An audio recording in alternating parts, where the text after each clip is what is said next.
l'harmonie pour ces cérémonies, elle joue des cymbales. Elle fait de la muscu parce qu'elle a des bras un petit peu légers encore, mais quand même, elle fait les progrès. En tout cas, les baguettes de cymbales sont beaucoup plus légères, vous allez voir. Et pour jouer ce morceau qui va suivre, qui s'appelle Lexicon, il faut une souplesse de poignet, d'articulation remarquable. C'est ce que nous avons parmi nous. Elle s'appelle Brigitte, on peut l'applaudir.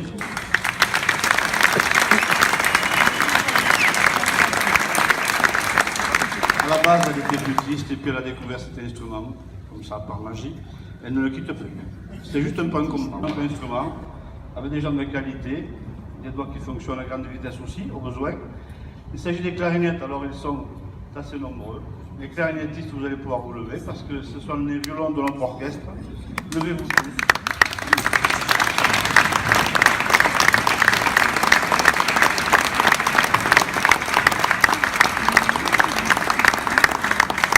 Et puis, il y a des gros instruments aussi, même dans la famille des clarinettes. Il s'agit des clarinettes basses. Et ils sont au centre, vous voyez, parce que ce sont nos métronomes. Ils nous régulent, vous voyez, le tempo en permanence. Alors eux sont au centre et puis derrière, il y a les percussions, mais ça j'en ai parlé tout à l'heure, on y reviendra. Il s'agit de Claude et de Jean-Pierre Bonafous. Voilà.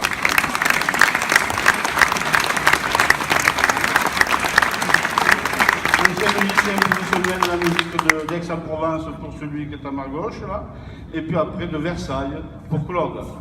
D'ailleurs, il a conservé les bretelles encore un que notre. Formidable. Puis il y a aussi, bien sûr, le pupitre de flûte. Elles sont 6, dont 2 piccolos. Voici les piccolos, levez-vous, s'il vous plaît, les 2 piccolos. C'est vous voyez, pour la musique, surtout la musique américaine, quand nous jouons les marches de Sousa, cet instrument passe au-dessus de tout l'orchestre.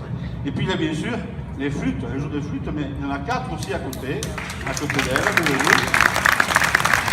Chantal, Aude, Nicole, Isabelle,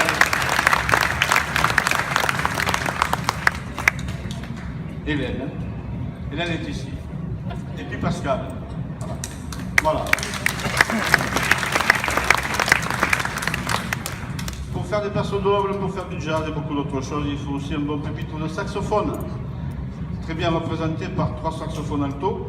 Levez-vous, mesdemoiselles, madame.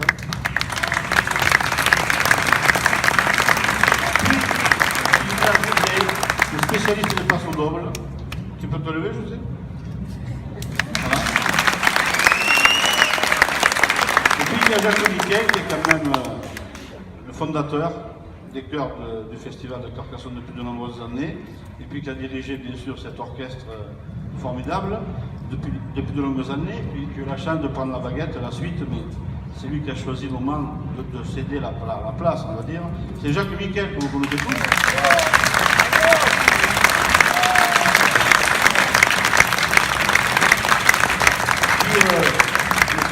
Ça, au théâtre et même au festival, faisait de grands spectacles autour de l'opérette qui remplissaient vraiment le stade et toujours ces concerts étaient formidables. Le stade, je me suis trompé. Je veux dire le théâtre. Mais vous savez, maintenant on fait des spectacles au théâtre, même en plein air dans les stables, à la Fajol ou ailleurs, il y a toujours plus de monde. C'est une bonne idée ça. Il y a aussi notre ami, c'est un orchestre ici presque international, oui, on peut dire européen parce que il est anglais, il ne lâche jamais son instrument. Il s'appelle Tony. Il est anglais, il a de l'humour, bien sûr. Et puis on en a qu'un comme lui parce qu'il souffle pour 4. Alors avec un, c'est suffisant, puis en plus ça prendra la place. Il est formidable, il a un joli son, il est extraordinaire. C'est un ancien musicien professionnel et aussi chef de musique. Et puis derrière, ils sont moins voyants, mais on les entend, ils sont toujours présents. Il y a les cuivres. Elle se cache, mais on la voit quand même, malgré elle a les cheveux très frisés, vous allez la voir. Et elle fait partie du pupitre de trombone. Levez-vous, messieurs, dames, les trombonistes. Ils sont au fond ce soir, mais quand on fait les cérémonies officielles, ils sont au premier rang avec la clique devant. Ils ont de lourdes responsabilités aussi pour ce genre de manifestation. Il y a aussi le pupitre de trompette. De trompette, levez-vous. Et nous avons dans notre pupitre un porteur qui est tout le temps Fais attention à votre tenue. Voici le petit costume. Et puis il y a aussi Alice. Alice au Pays des Merveilles, pratiquement. Sauf qu'elle joue d'un instrument qui est assez on va dire qu'il est assez capricieux. Ça s'appelle le corps. Instrument formidable, mais très complexe à maîtriser. Il faut le jouer tous les jours. Elle fait 2 heures de corps par jour, et c'est pour ça qu'elle est là parmi nous ce soir. Ça demande beaucoup de travail. Merci Alice. Et puis enfin, aux percussions, Brigitte, je vous l'avais présenté tout à l'heure. Mais il y a aussi Amandine. Amandine qui passe le BPC, mais il a toujours un peu de place pour la musique. C'est la clarinettiste aussi, mais elle a préféré passer un peu plus loin derrière aux percussions. Elle a beaucoup de talent aussi. Et puis il y a Guillaume à la batterie. Voilà. Alors merci beaucoup, cher public, d'être venu avec nous partager cette fête de la musique.